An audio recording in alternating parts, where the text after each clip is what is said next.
pode voltar nesse assunto. Consegue falar de novo das mulheres? Não sei se eu consigo falar assim, mas de uma outra forma. Que nem você estava falando, que todo mundo vem da barriga de uma mulher. E fala mais desse contexto aí, porque você é as Valquírias, né? Então praticamente totalmente voltado para as meninas. Para as meninas e para as mulheres, né? Uhum. Eu nasci em um barraco de favela, né? Aqui em Rio Preto? Não, em São Paulo. São Paulo. Eu vim para Rio Preto com 5 anos. Eu tenho 36 hoje, então já faz muito tempo que a gente está aqui. Mas eu nasci em um barraco de favela na zona sul de São Paulo. Cresci vendo minha mãe fazer uma refeição para que eu e minhas irmãs pudéssemos fazer 2. Vi a enchente levar tudo de dentro do barraco onde nós morávamos. Era um barraco feito de papelão, lona e madeira. A gente via ratos que pareciam gatos de tão enorme que eles eram. Né? Exatamente, assim, era uma coisa horrorosa e a gente estava vivendo naquela situação precária, escassez, pobreza. Quando eu tinha 3 meses de vida, eu fiquei muito doente, fiquei gripada, a gente adoecia muito por morar naquele lugar, esgoto, céu aberto, insalubre total, assim. E a minha mãe, sempre que a gente adoecia, ela improvisava uma inalação, ela colocava água para ferver. E nesse processo de colocar água para ferver, ela colocava depois a gente para respirar aquele vapor que sobe da água, que funcionava como expectorante. Aí ela fez esse processo e ela pediu para o meu pai fazer a inalação. Eu tinha 3 meses de vida, meu pai cochilou comigo no colo, eu caí com o rosto dentro da água fervendo. Meu Deus! Com 3 meses. E aí eu tive 3 paradas cardíacas nessa noite. Foi minha grave, mãe conta, foi bem grave. Minha mãe conta que quando ela saiu assim, que ela escutou eu chorando, que ela entrou para tomar banho no banheirinho lá, ela não sabia onde estava meu nariz, minha boca, porque a pele toda do rosto tinha derretido. Eu tenho uma cicatriz aqui hoje por conta disso, mas é uma cicatriz que me lembra todos os dias de que eu fui mais forte que a pobreza que me feriu, né? Porque essa é uma cicatriz que me lembra de onde eu vim e do porquê eu vim. Da situação da época, de tudo, né? De tudo. E por que eu vim, né? Então, essa cicatriz me traz muitas coisas. Por muito tempo ela foi muito negativa no meu processo de desenvolvimento, principalmente na adolescência.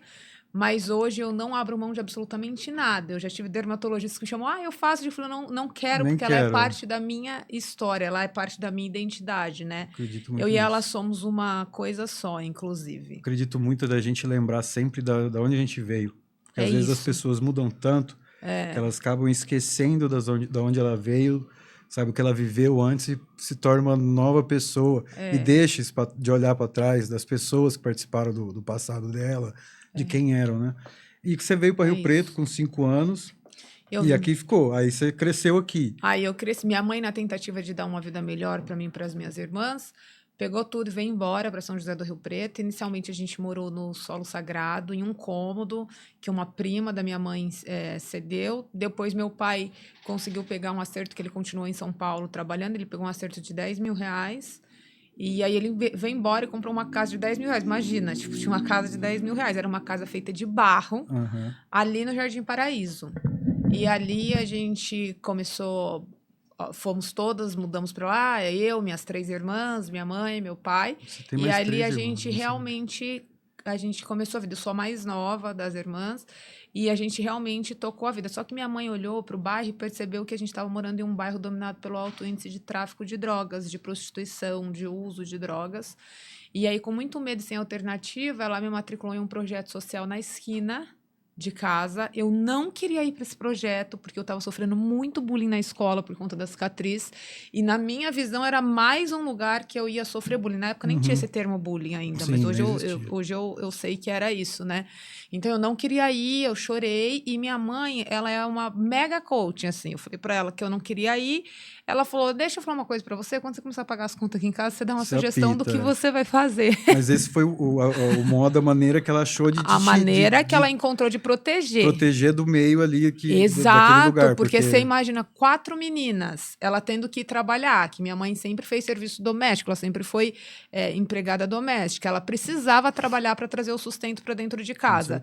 Como ela ia deixar nós desprotegidas numa zona de prostituição, dentro de um bairro dominado pelo alto índice de prostituição? Imagina, 4 meninas Né? 4 meninas em situação de pobreza dentro de uma zona de prostituição vira produto fácil. Sim, então na rua é o que ela vê no dia a dia, exato, é o dia a dia, é o a que ela vê, é o normal, né, para ela. E aí ela me obrigou a ir pro projeto, foi a melhor coisa que ela fez. No projeto eu encontrei uma professora chamada Valquíria, de música. Por isso que veio o nome do instituto, uma homenagem. Exatamente. E eu vi minha vida ser transformada por meio das aulas de música que vinham da sala de aula desse projeto social.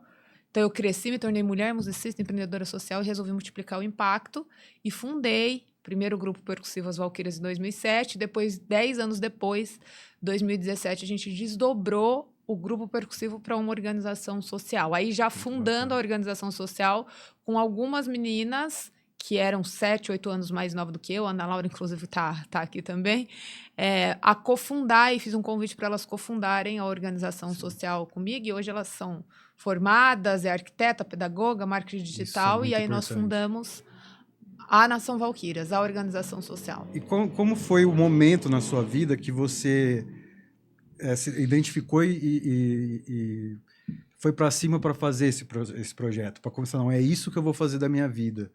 Porque eu acho que isso, né, deve ter acontecido alguma coisa, né? Você sempre pensou, não, eu quero desde mais nova, não é isso que eu vou fazer. Mas qual foi o momento do start disso, de ação? Quando você viu, não, eu vou fazer isso, eu vou botar para funcionar. Então, eu acredito muito que o nosso destino, ele é regido por Deus. Né? Porque se eu falar para você que eu desde pequeno eu falei isso, eu planejei isso, não planejei nada, mas eu sempre ouvi uma voz dizendo, eu estou te conduzindo. E todas as vezes que eu obedecia à voz que estava me conduzindo, algo extraordinário acontecia. Então eu falei, eu estou sendo guiada por algo maior do que eu. Eu ainda não sabia o que era, mas eu prestava muita atenção no que essa voz trazia, nos sinais que ela apresentava. Eu acho que o ponto de virada foi quando eu cheguei na minha casa e tinha Danone na geladeira.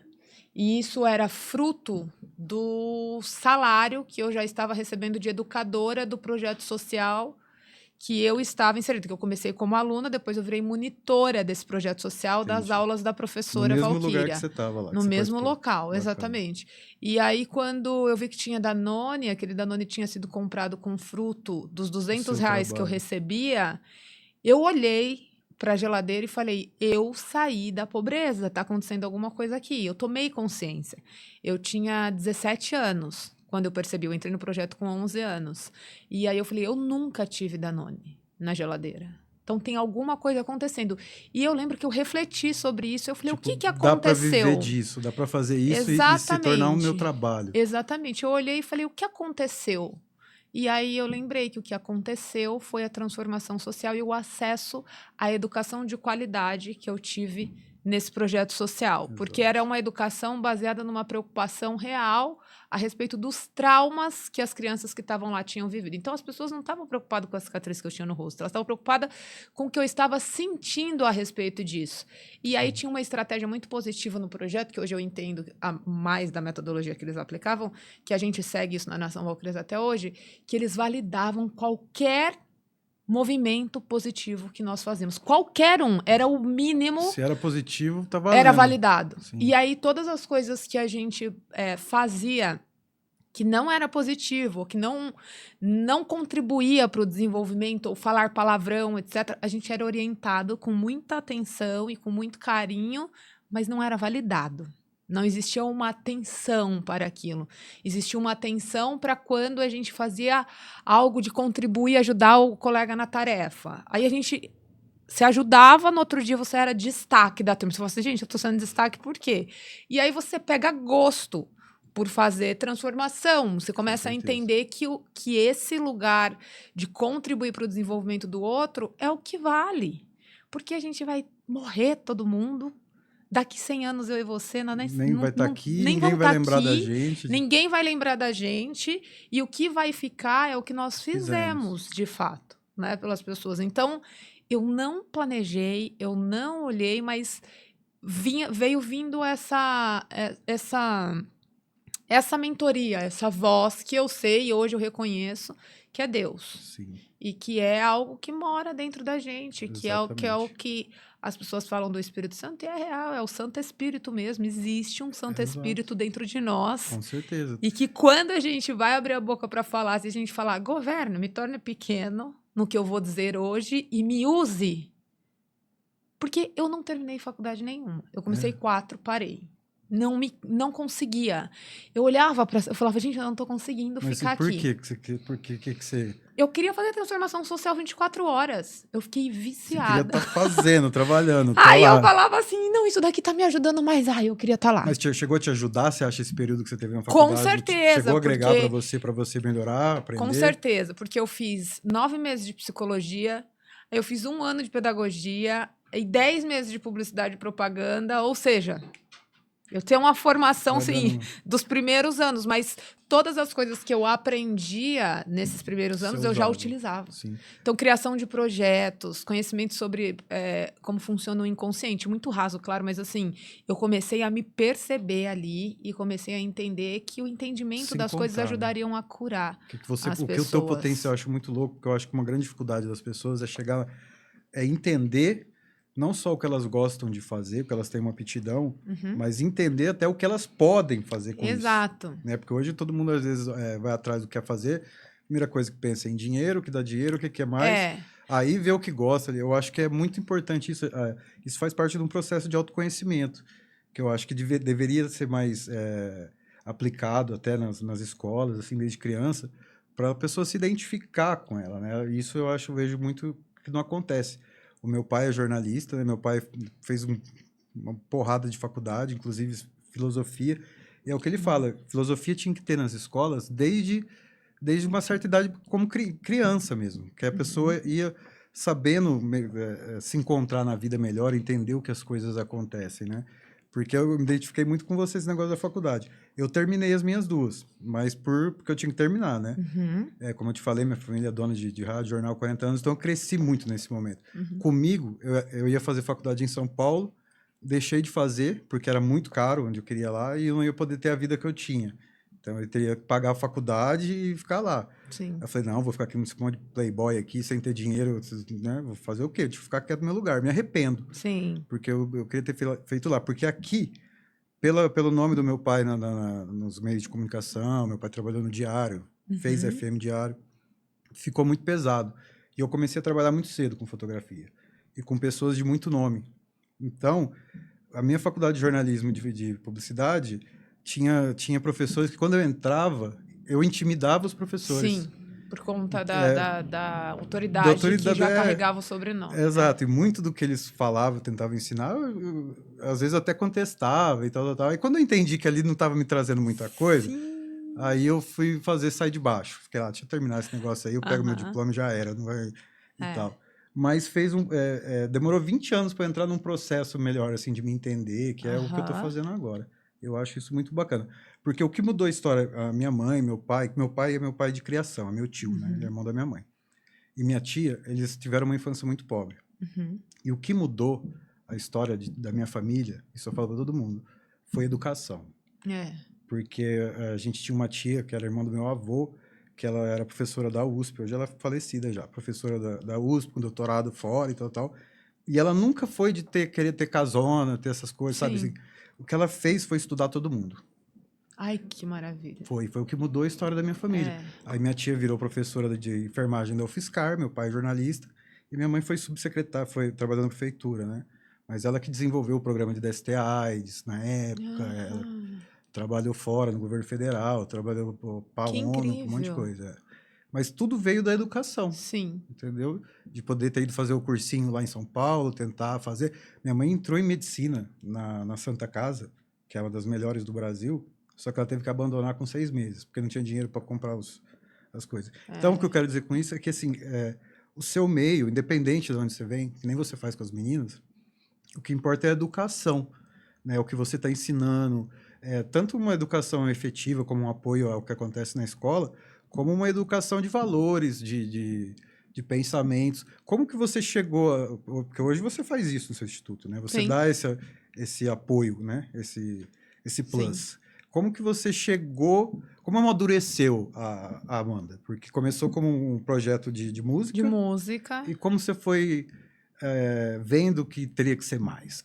Como foi esse processo, tanto na dificuldade, quanto um pouco de como a Valquírias cresceu? Porque eu te conheci, ainda estava bem no começo, né? Que eu fazia um projeto de Dia das Crianças lá, e a gente dava doce, fazia um negócio. Foi até aí que eu vi que não era aquilo que tinha que ser feito. Né? Tudo a gente vai aprendendo. Sim, que é uma ação social. A ação social é válida, mas não é ela que vai gerar a transformação. Mas exatamente. Não é ela. Ela vai dar um pouquinho de felicidade para a pessoa ali naquele dia. É uma Disney da periferia. É válido, vai lá, legal, experiencia, tem coisas que marcam profundamente a vida das crianças. Com certeza. E contribui, mas não para a transformação social. Exato. Né? Porque são as ações atreladas ao impacto. Então, só as ações é como dar só a cesta básica sem colocar numa trilha de ascensão social. Não muda a realidade, o futuro de nada. Não muda. É só um alívio momentâneo. É só um alívio momentâneo. E as organizações sociais precisam ter... algumas já têm, mas precisam ter mais consciência a respeito disso, sabe? Você perguntou como foi. É um processo de observação. Então, a partir do momento que você observa sob a ótica do que precisa de fato ser feito para que a ascensão social aconteça, você cria metodologias. Você precisa criar metodologias. E é muito importante dizer que esse processo de criar metodologias não é para as meninas e as mulheres pobres, é com as meninas, não é para, é com as meninas e com as mulheres. O maior erro, o maior tiro no pé do Brasil em termos de impacto social é que tudo é criado para as pessoas, nada é criado com as pessoas. Não dá para você criar um projeto para pessoas em situação de rua se você não tiver com uma pessoa em situação de rua. Mas com, que eu digo, pode ser a pessoa na mesa ou observando o processo dessa pessoa. O que levou a pessoa a esta situação? A gente tende a ver a pessoa. A mulher chega lá com 6 filhos, ela está pedindo cesta básica, ela está desesperada e ninguém consegue pensar em futuro com fome. Você tem que atender a necessidade básica humana, a comida, a alimentação, a segurança, a casa. Então, ela vai chegar pedindo isso. Você vai ofertar isso entendendo que esse é só a base. E que se a gente não consegue pensar no futuro com fome, a gente atende a necessidade básica, mas com um plano maior. Então, as Valquírias têm hoje o que a gente chama de consultório de superação da pobreza feminina. O que eu acho que precisa ser profissionalizado urgente no Brasil, sobretudo nas organizações sociais. Se a mulher chega pedindo isso, você tem que convidar ela primeiro para passar por uma consulta. Eu vou te dar um exemplo. Eu sou TDAH diagnosticada. Depois eu fui entender por que eu não parava na sala da universidade. Então, eu tenho um diagnóstico de TDAH. Mas por muito tempo, assim, Amanda, muda muita coisa. E eu pensava, gente, tô mudando, eu tô atualizando, o mundo se atualiza, se eu ficar aqui, aí eu falava, nossa, acho que tem alguma coisa de errado, mas eu nunca me limitei por conta disso. Quando eu fui buscar o diagnóstico, que faz, sei lá, 1 ano e pouco, eu falei, gente, eu acho que eu tenho alguma coisa. E eu só busquei porque o meu filho é autista. E aí eu falei, nossa, eu tô vendo algumas coisas, será que eu sou autista? E aí eu fui buscar, não, eu tinha TDAH. Então, você imagina num processo de pobreza que as pessoas olham e falam assim, elas tendem a querer resolver o problema da mulher em situação de pobreza ofertando um emprego. Você tem que trabalhar. Ai, não me diga que ela tem que trabalhar. Mas ela passou por algum diagnóstico para você saber o que de fato ela precisa até ela conseguir chegar no suporte que ela precisa econômico. Porque assim como qualquer outro diagnóstico, eu estou te falando, por exemplo, do TDAH, é como se alguém falasse assim, Amanda, sua cabeça tem que parar. E eu falava, tá, mas como? Eu não sei o que acontece, então ninguém pode me dar uma medicação sem saber o que eu tenho. E não é uma coisa que você controla. Exato. Então, a pobreza, ela tem 3 dimensões. Econômica, que aí nós estamos falando do recurso financeiro e o emprego resolve de fato isso, mas sobretudo a educação de qualidade. A econômica, a emocional, que muita gente tem uma pobreza de ordem emocional. Então não adianta eu dar emprego para quem está em situação de violência, apanhando todos os dias do marido. Não vai adiantar eu ofertar emprego para uma mulher que no diagnóstico eu nem perguntei se os filhos estão na creche. Porque como a mulher vai trabalhar se ela tem 4 filhos fora da creche, fora da escola? Eu não tenho como oferecer emprego para aquela mulher que depende de alguém para cuidar dos filhos dela. Eu não tenho. Então, a sociedade brasileira, parte, porque eu conheço muita gente boa, é hipócrita. Porque eles olham as pessoas em situação de pobreza e eles dizem assim, também não quer trabalhar, também não tem emprego, também não busca isso. Em partes, tem algumas pessoas que o trabalho resolveria, mas nós precisamos analisar o diagnóstico. Então, essas 3 dimensões, a pobreza ela é econômica, ela é emocional e ela é espiritual. Eu não estou falando de espiritual no sentido religioso, eu estou falando no encontro do sentido da vida. Exatamente. Porque o seu espírito, ele veio com você para dizer aquilo que você veio fazer. Se eu me perco disso, não tem como eu produzir dinheiro. Uhum. Se eu me perco daquilo que meu espírito pede para eu fazer, essa força, se ele não incendeia, eu me perco emocionalmente e vou para relações abusivas. Então, a gente não pode tratar isso acreditando que um emprego vai resolver o tema da pobreza. Eu vou te dar um caso específico rapidamente aqui. Uma mãe foi procurar um emprego. Várias fazem isso, estou te dando um caso específico. Quando a gente foi fazer o diagnóstico, a pobreza dela era uma pobreza de ordem emocional. E sem base espiritual. Espiritual, de novo, não existia sentido na vida dela. Ela tinha perdido completamente o sentido, porque a pobreza já tinha devastado e massacrado tudo. Vai massacrando aos poucos. Porque é o contexto que se cria. Porque é o contexto que se cria. E aí, quando você faz uma anamnese do caso de uma mulher em situação de pobreza, ela está repetindo a história de alguém. Sim. Aí, quando você faz a anamnese, a bisavó viveu a situação, a avó, a mãe, e aí ela chega pra gente e a gente trabalha para que ela interrompa o ciclo de pobreza. Então, nesse processo de interrupção, existe a gente fazer a anamnese de identificação, para ela entender que eu vim de uma família pobre, mas não significa que uma família pobre vai vir de mim. E a gente anda loucamente procurando meninas e mulheres para dizer assim, quem é a primeira da família a dizer a pobreza cabe em mim? Porque todas as meninas e mulheres que entram na Nação Valquírias é com esse objetivo. É para, primeiro, ensiná-las a dizer a pobreza acaba em mim. Porque ela vai manifestar a partir do que sair da boca dela. Exato. Se tudo que sai da boca dela é escasso, ela vai manifestando mais escassez. E quando ela toma conhecimento disso, ela vai, já é o primeiro passo para a cura. Então, olhar para as habilidades, entender o potencial. Senão, a gente está trabalhando para tirar a pessoa da pobreza, mas não tira a pobreza da pessoa. Não tira, e não fica sendo uma ação que perpetua, que fica, né? Porque você tem que trabalhar a pessoa. É quase que um trabalho de psicólogo ou de analista. De analista. Você precisa analisar. Tá tão enterrado dentro dela esse ciclo que ela viveu, que às vezes ela não tem nem consciência de que ela pode fazer isso. Ela tá num labirinto. Porque não vê, eu vejo muito que sim, porque ela não tem contato, não teve muito contato com outra coisa. Ainda mais se você voltar no passado, mães, avós nossas, assim, que era outro mundo.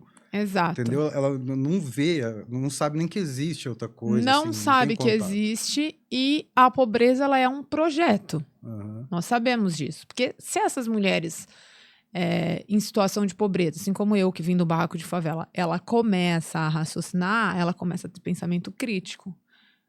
Ela começa a questionar.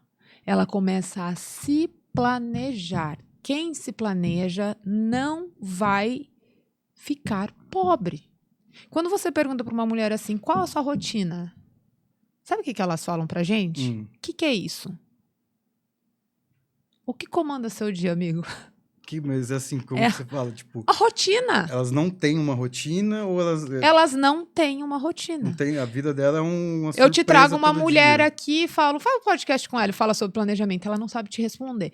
Aí fala, o que é isso? Aí a gente fala, o que você faz. O que é a rotina? O que você faz do momento que você acorda até o momento que você vai dormir. Ah, peraí, deixa eu pensar. Eu levo meu filho cedo na creche, aí depois eu faço Elas não... Então, assim, não existe um raciocínio. Ela não entende que todo dia ela não entende que não entende. Aí, quando você fala, senta, vamos fazer um planejamento. O que é isso, planejamento? Elas falam. Que louco. É planejar o seu dia, porque o que vai mudar esse jogo e o que vai fazer com que você interrompa esse ciclo é como você utiliza o seu tempo. Exato. E aí, quando você faz um diagnóstico que elas desenham o que acontece no dia, elas estão apagando incêndio, repetindo a história. Aí tem transtornos não diagnosticados. Tem mulheres que, quando chega o ciclo menstrual, não tem absorvente. As meninas deixam de ir para a escola durante uma semana porque ela não tem um absorvente. Nisso, acha que isso é supérfluo. Que, né, é super. E elas não vão falar, mas porque isso é um trauma. Vivem, são pessoas que não precisam disso. Não né? precisa. Isso na base delas é uma coisa muito lá embaixo. Muito né? lá uma embaixo. Coisa que faz diferença para essas pessoas, às vezes para quem está mais e tal, não entende que isso é uma coisa muito não importante. Compreende. E precisa ser dito porque as meninas e as mulheres periféricas pouco vão falar sobre isso. Então, eu vim do barraco de favela, superei a pobreza e consigo falar disso. Então, a nossa responsabilidade é ser voz também a respeito disso. É ser voz. Muitas das vezes, as meninas e as mulheres, elas ficam repetindo o ciclo porque elas entram num dilema. Não vê outra coisa também. Não vê outra coisa. Se eu te contar que eu fundei uma organização social, depois você vai fazer terapia, eu faço terapia até hoje, né? Porque senão é rápido para você acreditar de novo que você não é nada, que você veio da pobreza, que a sua cicatriz é isso, aquilo. A terapeuta me falou uma coisa que eu nunca mais esqueci. Ela só não me falou, ela me fez estudar a respeito disso, porque bastou ela falar uma coisa para eu entender o que estava acontecendo. Eu estava contando para ela, isso que eu estou contando para você, sobre a minha história, etc. E ela falou assim para mim, interessante. Ela falou, Amanda, você sabe que seu tema é o seu dilema, né? Sempre. Aí eu falei, como assim? Ela falou, o seu tema, você não tem uma organização social que trabalha com meninas? Falei, tenho. Ela falou, você está me dizendo que o perfil das meninas são meninas em situação de pobreza, certo? Falei, certo. Ela falou, quem foi a menina pobre? Eu falei, eu. Ela disse, o seu tema é o seu dilema. Eu falei, gente, então eu tô nesse dilema desde os meus 17 anos, porque é desde os 17 que eu estou trabalhando. Aí ela... Você não entendia isso, mas isso eu concordo muito. Aí ela... Sim, esse é o seu tema porque esse é o seu dilema. Aí eu falei, ai meu Deus, a gente pode encerrar a sessão de terapia agora, eu falei pra ela. Aí ela falou, não, tem mais coisas. Tem muito mais coisa. Ela falou, você contou pra mim agora que vocês estão fundando lá dentro o consultório de superação da pobreza feminina para que tenha diagnósticos precisos, para que vocês atuem de uma forma intencional, baseado no conhecimento de qual é o déficit que tem no meio disso e que mantém e segura essa mulher na pobreza, certo? Eu falei, esse é o meu projeto principal com as mulheres. Ela disse, essas mulheres, elas são a sua mãe. Porque você agora entendeu que se alguém tivesse aplicado um diagnóstico na sua mãe, eles teriam ajudado ela a sair da pobreza e ela saindo, você e suas irmãs teriam saído também. Porque não existe, você não vai pegar o filho de mulheres economicamente saudáveis, pobres. Assim como você não vai pegar os filhos de mulheres, como a minha mãe, que foi uma mulher pobre, e as filhas, bem, não existe isso. O único portal entre o céu e a terra é o ventre de uma mulher. Ninguém chegou nesse planeta por outro lugar. Todo mundo morou no ventre de uma mulher. Se a gente vem do ventre de uma mulher, é ali que nós temos que cuidar. Ali é a primeira casa. Então, se essa casa está desorganizada, se a mente que cuida dessa casa está desorganizada, está em situação de violência, está sofrendo, a mente que está sendo gerada dentro dessa barriga vai vir com os mesmos traumas e vai repetir os mesmos ciclos. Vai crescer no ambiente que ela está, o que ela está vivendo, o que a mãe está vivendo. Exatamente. Eu achei muito legal o que você falou e faço questão de falar, tipo, você, do lance que você faz a consulta com cada menina, porque você olha para cada uma. Individualmente. Uma coisa que você não vê muito, não vou generalizar nunca, mas eu acredito que a maioria é assim, né? Que não é uma coisa olhada cada um para cada um, às vezes é muito feito para um todo, né? Não tem aquele olhar especial, entender que cada um é diferente, cada um tem, às vezes, um trauma diferente, é diferente. Exato. Eles colocam tudo num balaio, que é tudo pobre ali, total, é uma coisa só. Né? Não é uma crítica, eu acho que todo projeto é válido, mas precisa profissionalizar o atendimento. Eu acho muito importante você falar isso, porque olhar como um ser humano, como um indivíduo único ali, que não é uma coisa geral que vai resolver. Não é. É a mesma coisa de uma pessoa como eu, que tem o TDAH e a pessoa querer me dar as medicações, etc., de autismo. Eu tenho TDAH. Exato. E aí, se você não tem um diagnóstico preciso, você vai ofertar emprego para quem precisa de psicólogo primeiro, ou você vai ofertar psicólogo para quem ainda precisa encontrar o sentido da vida. Exatamente. Sem o diagnóstico não dá para fazer nada, mas a gente entende que a importância desse diagnóstico vem exatamente para romper com esse processo, porque a mulher consegue perceber o que está acontecendo. E aí ela para também de apagar incêndio e ela consegue se reconhecer naquele processo de entender que existe uma lógica para desenvolvimento, que eu preciso percorrer alguns caminhos e que subir esse degrau por degrau não é fácil. A saída do labirinto não é fácil, porque está no nosso DNA. Eu tenho 30% do DNA da minha família, 70% isso é científico, são as minhas escolhas. Então, 70% é maior que 30%, eu posso vencer pelas minhas escolhas, mas ainda assim, 30% de depressão, de síndrome da impostora, de desafios sociais, vai estar sempre aqui, porque está no meu sangue. Eu venho de uma família que disseram para eles que eles não eram suficientes. A minha avó era uma índia parteira que sofreu muito, a minha bisavó. A minha avó era uma baiana e eu sou neta de uma baiana, bisneta de uma baiana que inclusive foi escravizada por muito tempo. Então tá no meu DNA a síndrome de que você não pode, esse lugar não é para você, você não deveria ocupar aí. Só que como eu tenho conhecimento, então acesso à educação, eu entendo que até pode estar no meu DNA 30%, 70% é científico, são as minhas escolhas. Onde eu piso, o que eu faço, como eu me planejo. Mas como a gente vai falar de planejamento com alguém que nem sabe o que significa essa palavra?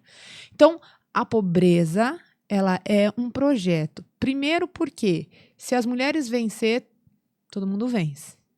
Todo mundo. Homens, todo mundo vence. Todo mundo vai vencer se as mulheres vencerem, porque os homens vêm da barriga das mulheres. Metade da sociedade é homem, a outra metade são os filhos delas. Concordo plenamente. Então, se já nasce ali, né, consciente, a gente tem um salto, literalmente um salto quântico. Mas e aí? E se as mulheres saírem da pobreza, de onde vai vir a mão de obra barata, que nasce da barriga delas? Como é que as pessoas vão parar de subir para trabalhar por um salário mínimo? Se elas souberem que elas são de verdade, da potência que ela tem, da habilidade que ela carrega, aí isso, não sei se isso é interessante. Isso não estou falando de governo brasileiro, estou falando do governo mundial. Como funciona a pirâmide. A máquina, exato. Como funciona a pirâmide? É exatamente isso. Então, se a gente olhar profundamente para isso, se as mulheres tomarem muita consciência de quem são, do que podem fazer, do que podem produzir, a pobreza acaba. Isso não é interessante. Porque delas vão vir filhos conscientes. Isso é zero interessante. Isso não tem, ninguém tem interesse nenhum nisso. Eu vou te dar o exemplo do meu pai. O meu pai foi um cara muito pobre, sem acesso à educação de qualidade. Ele tinha 4 filhas, uma esposa, a gente passava fome, passava dificuldade, não sei o quê. Isso nunca aconteceu, mas se alguém passasse oferecendo uma cesta básica para o meu pai em troca de voto, você acha que ele não ia votar?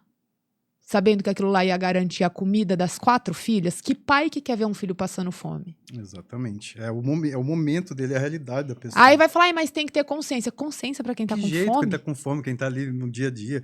Ninguém vai pensar em futuro com fome. Você vai pensar já já. Você vai pensar já já. Se os filhos vão comer, se os filhos... Aí vão falar que são vendidos. Vendidos? Existe uma desigualdade no Brasil que grita. Simplesmente porque as pessoas não aplicam diagnóstico. Pobreza é uma coisa...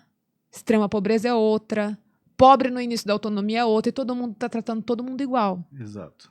Ninguém está olhando para essa pirâmide da ascensão social com seriedade. Todo mundo atropela. Eu acho que até se você pensar nas pessoas que giram isso, eles sabem disso. Porque eles que mantêm, eles entendem isso. Eu tenho um amigo meu que ele é PRF, e a mãe dele é casada com o Aloysio Nunes Ferreira, né, que foi senador, então eu já conversei bastante com eles, assim, eu gosto muito de conversar dessas coisas com ele. E antes de ontem a gente estava conversando, e eu falei isso para ele, eu vou ser bem direto. Eu vi um dado do governo que pega soma os valores do Minha Casa Minha Vida, do ProUni, de todos os projetos sociais que muita gente aí é contra, né, que quer acabar, que fala até que isso sustenta vagabundo, sei lá. E somaram. E somaram com a verba que é direcionada para grandes empresas, para recuperação de empresas, para financiamento de empresas, essas coisas do governo. Falando bem genericamente, o dinheiro que vai para o rico e o dinheiro que vai para o pobre. Sim. O que vai para o rico é muito maior, tá? E o que isso quer dizer? Que o apoio do governo é muito maior para os ricos. E o lance de impostos, que eles falam que querem reduzir impostos, que aqui tem muito imposto e tal, e todo mundo abraça essa ideia, né? Você vê raramente diminuir impostos das coisas, porque o dinheiro que vem para ir para o rico ou para o pobre e tal, vem dos impostos. Se eles diminuírem os impostos, é menos dinheiro. Nunca vai diminuir imposto no Brasil. Sim. Entendeu? Porque isso é o que movimenta a máquina toda. Eu falei até para ele, por que você acha que a escola no Brasil, a escola fundamental e colegial tal, é ruim e a federal é boa? Porque não é para as mesmas pessoas. Não é para as mesmas pessoas. Não é. E é um desenho, Entendeu? é um projeto, né? Porque é justamente esse pensamento. Quem que vai trabalhar na minha fábrica? Quem que vai fazer o negócio para mim se ele tiver a mesma oportunidade que o meu filho tem? Exato. Entende? Exato. Aí as pessoas hoje, uma coisa que eu estava conversando com ele, isso não significa nada de política, de direita e esquerda, mas é uma coisa que é verdade. Muita gente não sabe o que é socialismo ou comunismo, não sabe o que é. Eu acho que para você ser contra alguma coisa, você pode ser contra. Tem todo o direito do seu pensamento. Só que uma coisa que eu aprendi é que você tem que saber o que é o que você é contra. Né? Tem que ter conhecimento, né? Opinião não muda nada. Aí tem aquela frase do Nicolas Ferreira lá que ele fala: o povo brasileiro é tão burro que fez ele não ser de esquerda. Né? Porque ele não tem o conhecimento do que é. E porque pergunta para todo mundo aí que fala de comunismo, não sou comunista, né? O comunismo não existe, é uma utopia. Mas, tipo, pergunta para os caras o que é mais-valia. Vocês vão saber te responder. Aí tem uma frase aí de um cara aí que colocou o vídeo, que é assim, ele trabalhava na fábrica, aí ele entrou começando, aí ele conseguia, como ele estava no começo, ele fazia uma peça por dia e ganhava o salário X. Aí ele foi pegando o jeito, aprendendo o negócio, ele começou a fazer 12. Por que o salário dele era o mesmo? Isso é mais-valia, falando bem grossamente. Sim. Você ganhar pelo que você produz, pelo que você contribui, conforme a sua produtividade. Sim. Então, e se você pegar esse pensamento de como funciona, é muito capitalista e de direita. É o que o povo quer. Vê se pega um corretor aí que vende 10, 15 casas por mês e ganha comissão, ganha um salário às vezes na imobiliária e ganha o grosso do dinheiro bom do dinheiro dele é pela comissão que ele vende. Pega esse cara aqui e fala assim, meu filho, você não vai mais ganhar comissão. Você vai vender 12 casas para mim, só que você vai ganhar o seu salarinho ali. Vê se ele vai querer ficar. E por que o pobre tem que ser assim? Por quê? Porque é mão de obra. A gente vem de um país que é escravista, foi construído em cima de escravidão. Não olha pra história. Não. E aí quer falar que bando de folgado tem que ser por mérito. Mérito? Que mérito? Tipo, do que vocês estão falando, exato, né? Ninguém partiu do mesmo lugar aqui. Não, a corrida não é igual para todos. A corrida não é igual, definitivamente não é igual. Portanto, os direitos precisam ser baseados no justo. Exatamente. No justo. A gente tá aqui para trabalhar o justo. Ninguém tá sendo bonzinho em nada. Tá todo mundo cobrando que a justiça seja feita. Exato. Então, aí se eu der um pouco do meu, eu vou ser bonzinho. Não, você vai ser justo. Justo. Todo mundo tem que ter. Se o cara teve a mesma oportunidade de educação, saúde, cultura, e ele não virou um mega cientista, né? Falando assim, bem grossamente, que eu gosto de falar as coisas para as pessoas entenderem. Mas se ele teve a mesma oportunidade, tudo bem. Ele não chegou lá, o outro chegou. Entendeu? E isso vai acontecer, porque cada ser humano é cada ser humano. E eu penso muito que isso é um tiro no pé tão grande por esse egoísmo das elites, porque imagina quantos profissionais maravilhosos, que nem você, o trabalho que você realizou. Um exemplo é você.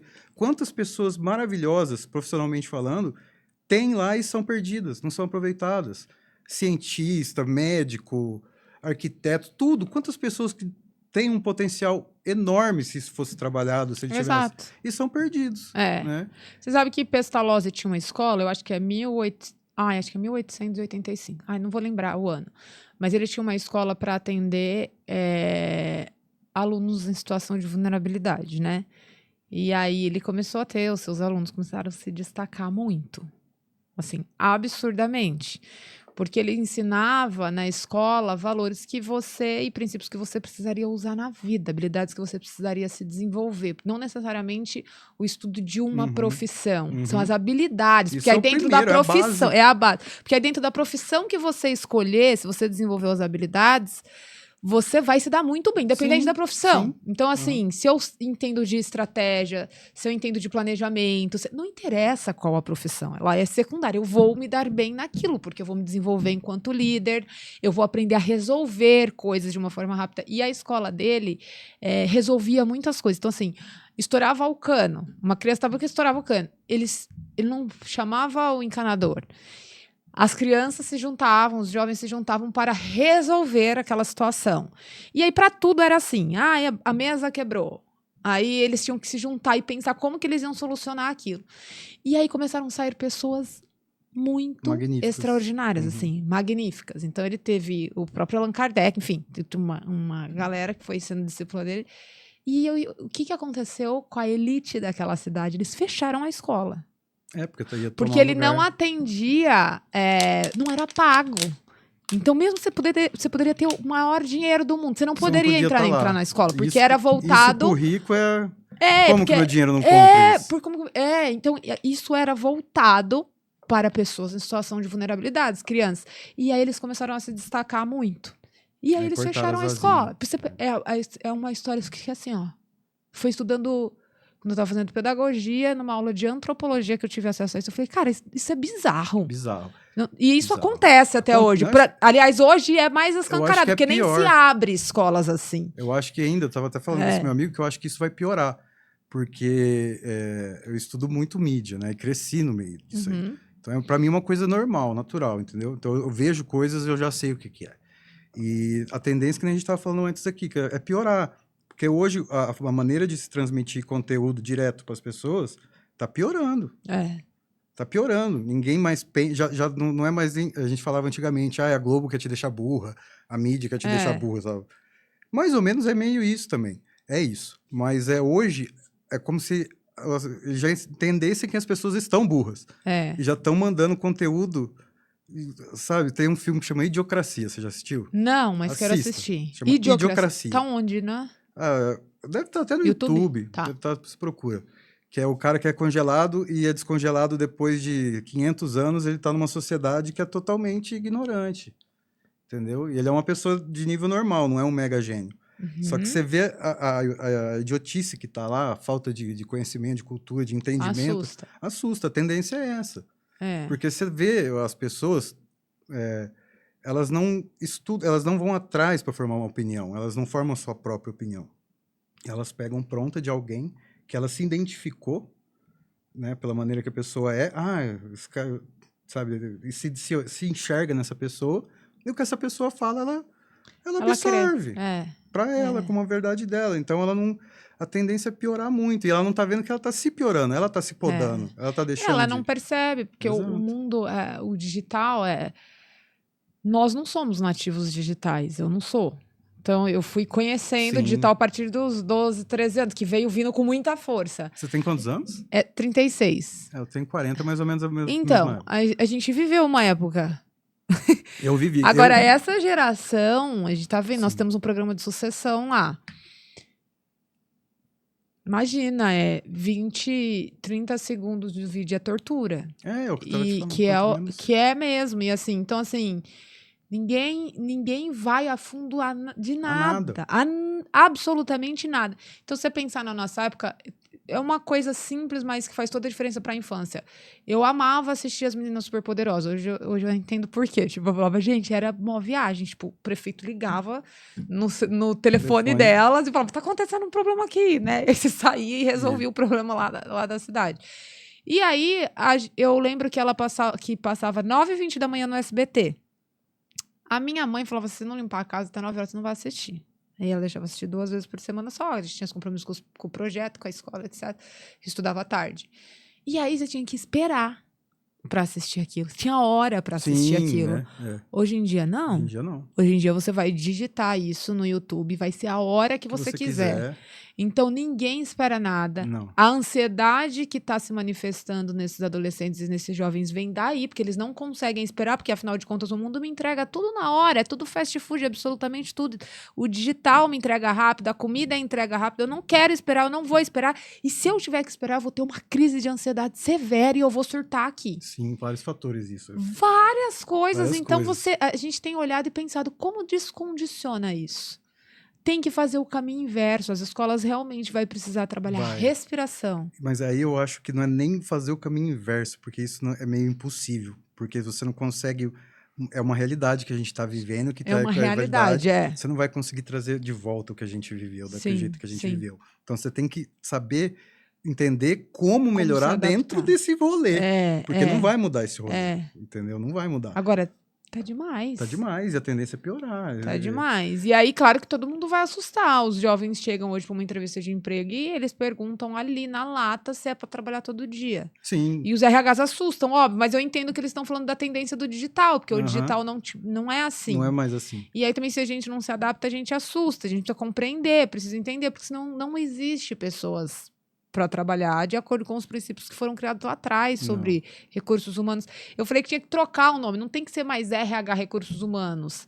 Tem que ser CH, Consciência Humana. A gente vai precisar estudar a consciência para contratação e contribuir para que essas pessoas se desenvolvam para além do digital. Isso é uma guerra. Porque é você uma vai guerra, o que é mental. Contra o sistema, porque no que eu vejo, o sistema identificou isso e Percebe? ele vai trabalhar para ser assim quanto mais, porque mais peão ele vai produzir. Exatamente. Quanto mais peão ele produzir, mais mão de obra ele tem, mais as coisas acontecem. E porque o que eles falam que é legal hoje, entendeu? Eu vejo muito isso aí. Hoje tem gente que o que importa, às vezes, é o que ela parece ser, mais do que ela é. Ah, com certeza, entendeu? É a aparência, né? O que ela mostra ali, tanto no Instagram ou na sociedade que ela tá no meio, para as pessoas que convivem, é muito importante ela mostrar. Às vezes, assim... Não tem profundidade, é um registro momentâneo. O cara vai lá e compra um carrão, não é porque ele quer comprar o carrão, é para ele mostrar... É a dopamina, dos likes, é a dopamina dos likes. Dopamina e para criar a autoridade dele, né? Porque aqui no Brasil, assim, no mundo, é assim... Às vezes o respeito que você conquista... É de acordo com o que você tem. Né? Você pode ser um bosta, um ladrão, um corrupto, mas você tá cheio da grana ali, todo mundo vai puxar seu saco, né? Então, isso vem da falta de cultura, educação, consciência, que é tudo que a gente tá falando. Então, é um redemoinho ali que é difícil, cara. É difícil. Mas é bom que tem guerreiros como você que luta para trazer isso aí para as pessoas, porque a tendência é piorar, viu, Amanda? A tendência é piorar. É difícil. Eu vejo que as empresas estão buscando esse equilíbrio, estão buscando como aderir à prática ESG, como se tornar mais socialmente responsável, o que a gente precisa fazer, porque no final das contas os robôs estão aí, já está substituindo muita coisa, inteligência artificial. Mas no final o que vai contar é a sua capacidade de ser humana. Exato, não vai deixar de existir, isso eu acredito muito. Não vai deixar de existir, vai ficar no mercado quem tem capacidade de empatia, de compreender que vai individualmente vai ser o diferencial, vai ser o que vai... Quem vai liderar o jogo é quem tiver pessoas na equipe com consciência. Menos pessoas que são assim. Na nossa época tinha muita gente assim, eram outros fatores que definiam. Hoje, como está diminuindo, esse fator vai ser muito importante. Eu digo, as pessoas que vão lá, que estudam, se aprofundam, se especializam, que têm essa consciência, né? Não estou falando só do estudo ali, mas essas pessoas vão ser que vão controlar as outras, porque as pessoas estão cada vez mais desprezando até o conhecimento, né? Mas o importante é trabalhar. Isso, mas quem despreza o conhecimento adoece, né? Em algum momento vai adoecer. Porque vai fazer uma hora a conta chega. Uma hora a conta chega. Ele pode estar lá na juventude, estar mais novo, estar na nossa idade até, meia idade, mais ou menos, que é a hora que muda muita coisa na nossa cidade, assim, que você já começa a ter uma vida estruturada. Mas vai chegar uma hora que ela vai olhar para trás e vai falar, valeu?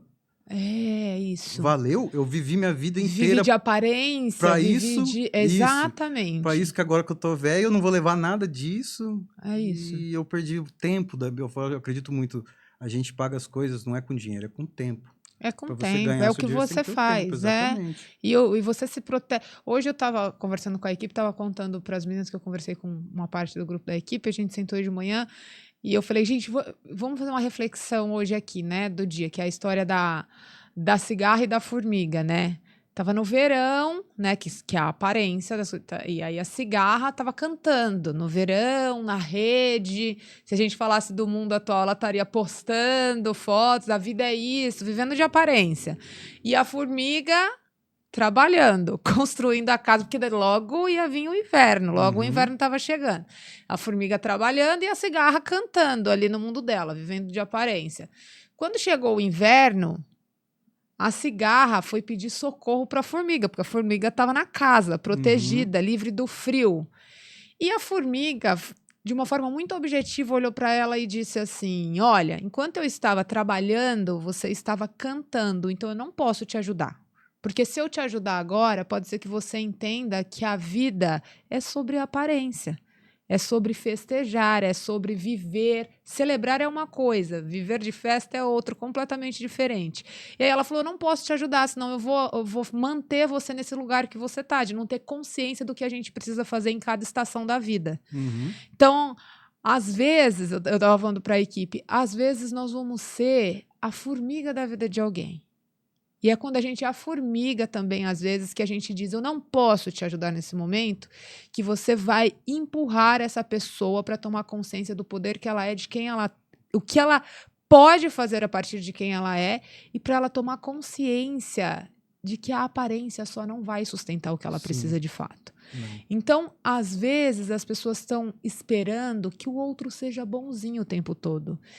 E tem uma coisa que para mim ficou muito claro. Eu sempre achei que Deus era bonzinho, até eu tomar conhecimento de que ele é justo.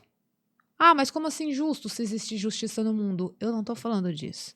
Não é ele que faz a desigualdade social acontecer. São os homens, somos nós. Exato. Homens, que eu digo homem, mulher, nós fazemos. A conta chega uma hora. Chega. Os mais ricos e os milionários não são ricos e milionários à toa, eles estão sendo testados com o poder que eles receberam na mão.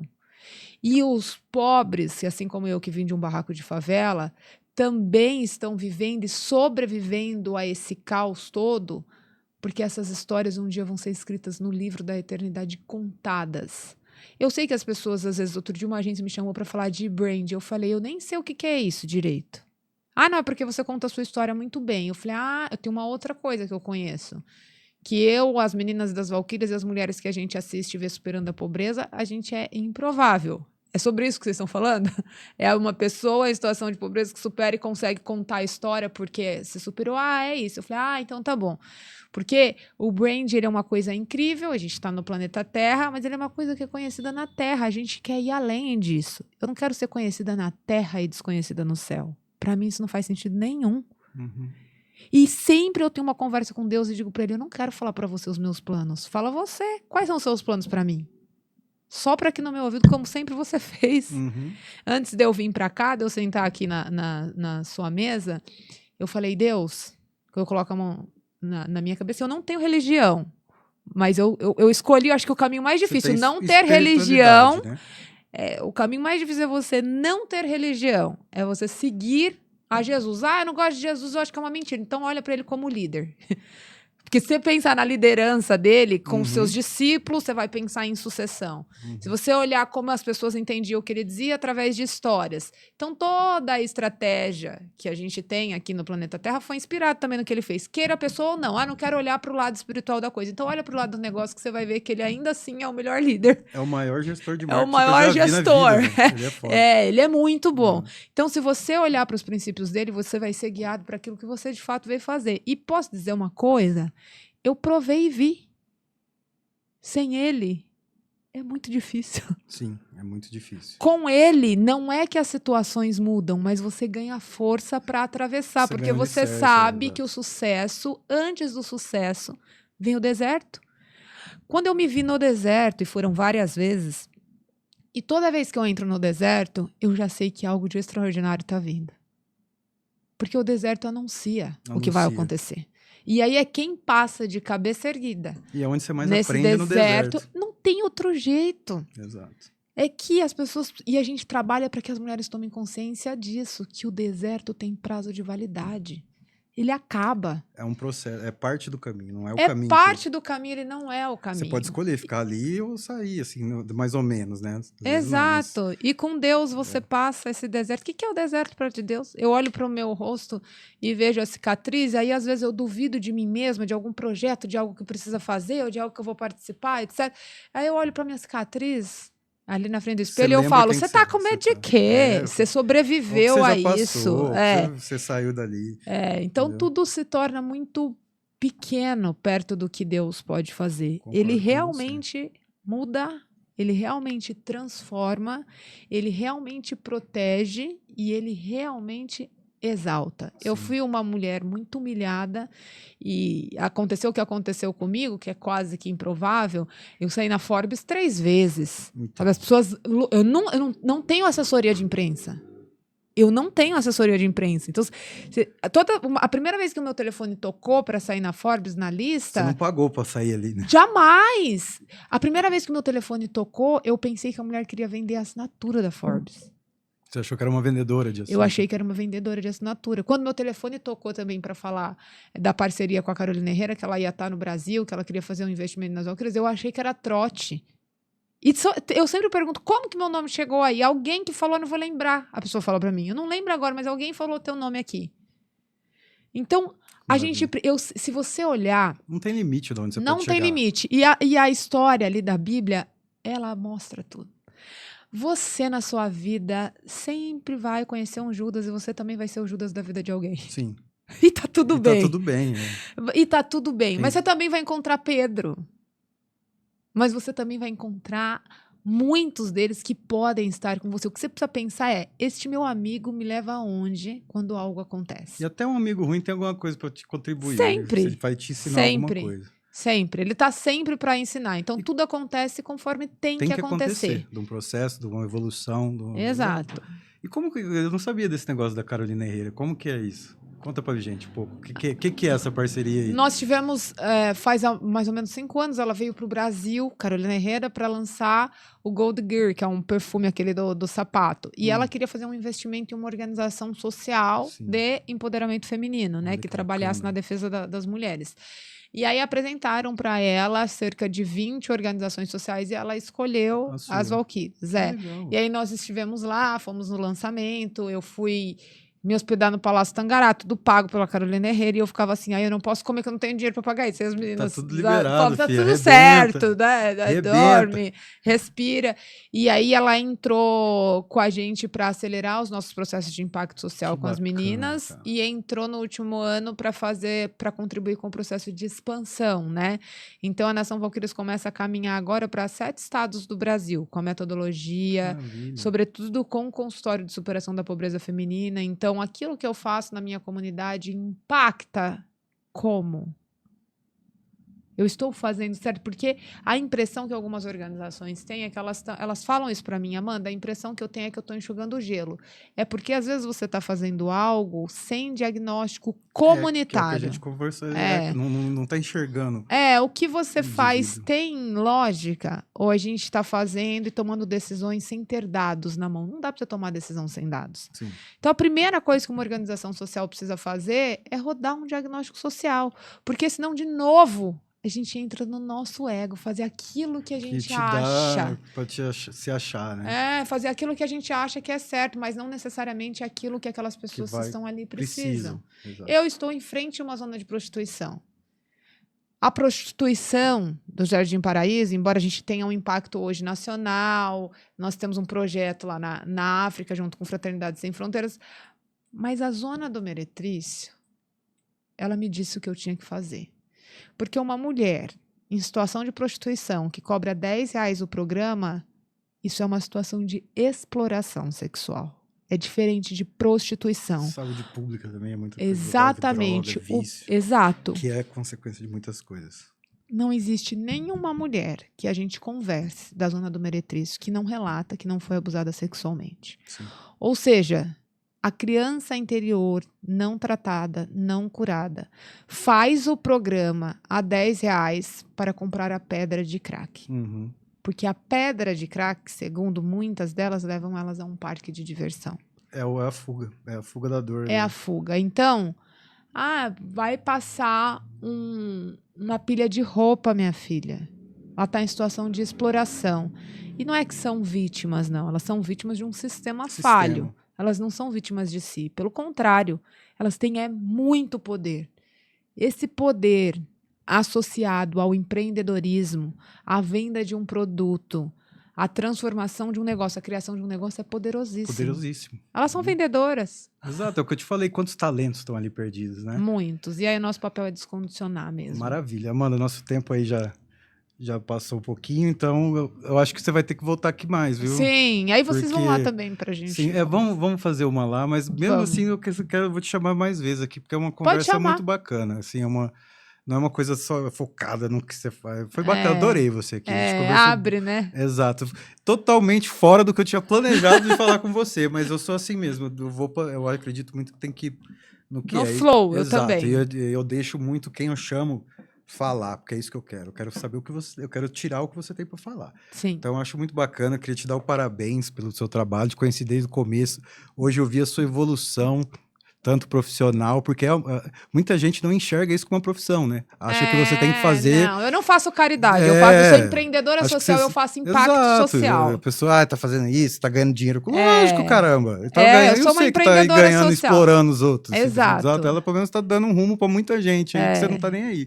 Mas então, as pessoas, o que mais incomoda elas é ver uma pobre, uma menina de favela vencer e ganhar, por exemplo, por palestra, 15 mil reais, que é o que eu ganho. Exatamente. As pessoas se incomodam com isso. Muito, muito. Como que você tá aí no meu Como lugar assim? Você escreveu um livro e ganha o royalty do teu livro 3 mil por mês? Como assim? Como assim? É pra você ficar bem, mas não tanto assim, não é pra ganhar dinheiro, né? Exato. Isso é uma coisa social, difícil da gente mudar, mas você realmente cria impacto. Eu acho isso muito bacana, cara. E vamos seguir. É uma diferença, é uma coisa que acontece de verdade. E pelo que eu vi hoje, você tem a consciência do que é preciso de base. Muita. Não só enxugar um gelo ou criar uma coisa momentânea ali para essas pessoas. Realmente dar uma estrutura, porque... E você agora, sendo meu amigo, eu sempre falo pros meus amigos, se eu começar a virar uma pessoa babaca, me avisa.